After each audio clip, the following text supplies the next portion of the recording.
Welcome to News 5 Everywhere. Kalabosan na rin ang indie film actor na nakunan ng video habang tinatakasan daw niya ang bill sa isang motel sa Pasay. Na-corner kanina ang suspect sa isang hotel sa Makati na binalak din umano niyang targetin.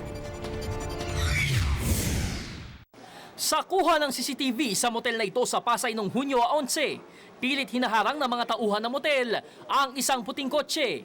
Sakay nito ang indie film actor na si Marco Gonzaga na mas kilala bilang Marco Morales. Ang kanyang atraso, ang di raw pagbabayad ng higit 10,000 pisong bill at pagnanakaw pa ng TV ng motel. Nitong Lunes, muntik na naman daw niya mabiktima ang isa pang hotel sa Makati Avenue. Nahagip pa sa CCTV ng hotel ang pagdating ng sospek at pakikipagtransaksyon niya sa front desk. Pero nang palabas na siya ng hotel kanina, hinarang na siya ng mga gwardya at pulis. That time, kagad nagpaano na tayo sa intel operatives natin ng information regarding this tao. Aminado si Gonzaga, siya ang sakay ng kotseng nakunan sa Pasay, pero wala daw siyang intensyong takasan ng bayad. I needed to help someone out, like in a flash. I just needed to like get through that barricade. To that guy that I hurt, man. Please let me visit you.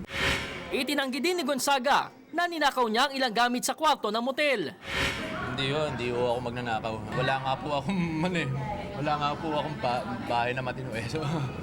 Inihahanda na ang patong-patong na kaso laban kay Gonzaga. Juleola, News 5. Be sure to come back. News 5 Everywhere. Copyright 2013.